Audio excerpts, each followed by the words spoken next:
আসসালামু আলাইকুম। Welcome to এনএসটিস কজি ফুড স্টুডিও। আজকে আমি আপনাদেরকে দেখাবো টমেটোর ২ রকমের সালাদ রেসিপি। এখানে যে ২ রকমের সালাদ রেসিপিটি দেখাবো এটা আপনি খালিও খেতে পারেন বা গরম ভাতের সাথে গরুর মাংস দিয়ে খেতেও অনেক ভালো লাগে। পোলাওয়ের সাথে খেতেও অনেক ভালো লাগে। এরকম আরও রেসিপি পেতে আপনারা আমার চ্যানেলটিকে সাবস্ক্রাইব করুন। তো এবার চলুন ২ রকমের সালাদ রেসিপি দেখে নেওয়া যাক। আমি যেখানে ২ রকমের সালাদ তৈরি করব তার জন্য আমি এখানে ৩টি টমেটো নিয়ে নিয়েছি। আমি ৩টি টমেটো দিয়ে আজকে এই সালাদটা রেডি করব। আপনি আপনার পছন্দ মতো টমেটোর পরিমাণ বাড়িয়ে বা কমিয়ে নিবেন। আমি এখানে প্রথমে যে সালাদটা রেডি করব তার জন্য আমি নিয়ে নিয়েছি ১ কাপ টমেটো। এখানে আমি ২টি টমেটো নিয়ে নিয়েছি। এগুলোকে আমি ছোট সাইজ করে এভাবে কেটে নিয়েছি। তারপর আমি এখানে দিয়ে দিচ্ছি শসা। আমি 1/2 কাপ পরিমাণ শসা নিয়ে নিয়েছি। আমি ছোট সাইজের একটি শসা কুচি করে এভাবে কেটে নিয়েছি। তারপর আমি এখানে যোগ করে দিব ক্যাপসিকাম। আমি এখানে ছোট সাইজের একটি ক্যাপসিকাম ছোট করে কেটে নিয়েছি। আমি 1/3 কাপ পরিমাণ ক্যাপসিকাম নিয়ে নিয়েছি। এই পর্যায়ে আমি এখানে যোগ করে দেব পেঁয়াজ। আমি মাঝারি সাইজের একটি পেঁয়াজ কুচি করে কেটে নিয়েছি।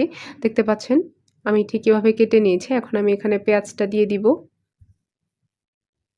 পেঁয়াজটা দিয়ে দেওয়ার পর আমি এখানে যোগ করে নিচ্ছি কাঁচামরিচ। আপনার পছন্দ মতো কাঁচামরিচ এখানে দিয়ে দিবেন। আমি ৩-৪টি কাঁচামরিচ কুচি করে নিয়েছি। আমি এখানে এখন দিয়ে দিচ্ছি বিটরুট।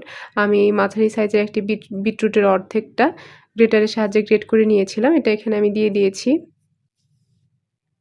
তারপর আমি এখানে দিয়ে দিচ্ছি কালো গোলমরিচের গুঁড়া। এটা সম্পূর্ণ অপশনাল। আপনি চাইলে এটা স্কিপ করতে পারেন। আমি এখানে 1/2 চা চামচ পরিমাণ কালো গোলমরিচের গুঁড়া দিয়ে দিয়েছি। এখন আমি দিয়ে দিচ্ছি লেবুর রস। আমি 1/2 চা চামচ পরিমাণ লেবুর রস এখানে দিয়ে দিলাম। দিয়ে দিচ্ছি 1/2 চা চামচ পরিমাণ লবণ। এখানে লবণটা স্বাদ মতো যার পরিমাণ মতো এখানে আপনি দিয়ে দিবেন।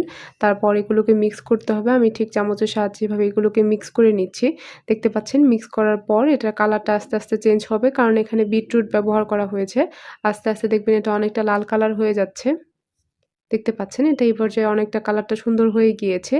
এই সালাদটি সহজভাবে তৈরি করে ফেলা যায়। এটাকে আপনি পুরির সাথেও খেতে পারেন। তো এবার চলুন দেরি না করে আমি যে আরও একটি সালাদ রেসিপিটি তৈরি করব সেটাও দেখে নেওয়া যাক। আমি এখানে নিয়ে নিয়েছি পেঁয়াজ কুচি, সাথে আমি নিয়ে নিয়েছি কাঁচামরিচ কুচি। এখন আমি এখানে দিয়ে দিব টমেটো। আমি 1/2 কাপ পরিমাণ টমেটো নিয়ে নিয়েছি। এখানে আমি ১টি টমেটো নিয়েছি। এটাকে আমি এরকম ফালি করে কেটে নিয়েছি। দেখতে পাচ্ছেন আমি এখানে এরকম লম্বা ফালি করে এভাবে কেটে নিয়েছি।